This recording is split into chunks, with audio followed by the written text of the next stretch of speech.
Sir ಅವ್ರು ಕಾನೂನು ಹೋರಾಟ ಮಾಡ್ತೀವಿ, ಯಾವುದೇ ಶ್ರೀಗಳು ಹೇಳ್ತಾ ಇದ್ದಾರೆ. ಸರ್ ಲೋಕಸಭೆ ಎಲೆಕ್ಷನ್ ರಾಜ್ಯದಲ್ಲಿ ಸರ್ಕಾರ ಇರಲ್ಲ ಅಂತೇಳಿ ನಿಮ್ಮ ನಾಯಕರೇ ಹೇಳ್ತಾ ಇದ್ದಾರೆ, ಯಾವ ರೀತಿ ಸರ್? ನೋಡ್ರಿ, ನಾವೇನು ಆಪ್ರೇಷನ್ ಮಾಡೋದು ಬೇಕಾಗಿಲ್ಲ. ಒಮ್ಮೊಮ್ಮೆ ಆಪ್ರೇಷನ್ ಮಾಡಲಾರ್ದೇ ಅಪಾರ್ಷನ್ ಆಗ್ತಾವೆ, ಅದಕ್ಕೆ ನಾವೇನು ಮಾಡೋಕ್ಕಾಗಲ್ಲ. ಅಲ್ಲ ಸರ್, ನಿಮ್ಮ ನಾಯಕರೇ ಗ್ಯಾರಂಟಿ ಕೊಡ್ತಾ ಇದ್ದಾರೆ, ಗ್ಯಾರಂಟಿ ಕೊಡ್ತೀವಿ, ಲೋಕಸಭಾ ಎಲೆಕ್ಷನ್ ಆದ ಬಳಿಕ ಕಾಂಗ್ರೆಸ್ ಸರ್ಕಾರ ಇಲ್ಲ ಅಂತ ಗ್ಯಾರಂಟಿ ಕೊಟ್ಟಿದ್ದಾರೆ ನಿಮ್ಮ ನಾಯಕರೇ. ಅಲ್ಲಿ ಕಾಂಗ್ರೆಸ್ನಲ್ಲಿ ಅಸಮಾಧಾನ ಇದೆ.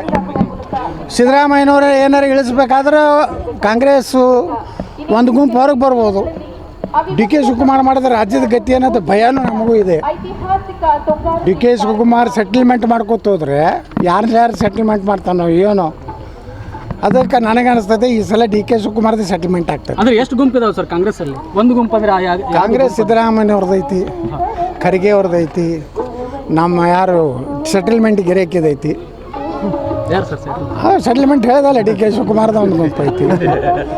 ಹೀಗೆ ಒಂದು ಈಗ ಎಲ್ಲರೂ ಒಂದು 4-5 MLAಗಳನ್ನ ತೊಗೊಂಡು ಇಟ್ಟಾರೆ ಕಾಂಗ್ರೆಸ್ನಾಗೆ. ಮುಖ್ಯಮಂತ್ರಿ ಆಗ್ಬೇಕಂತ ಮುಖ್ಯಮಂತ್ರಿ ಕ್ಯಾಂಡಿಡೇಟ್ ಏಟ್ ಹೋದವ್ರು ಗುರ್ತತ್ತೇನ್ರಿ ಕಾಂಗ್ರೆಸ್ನಾಗ?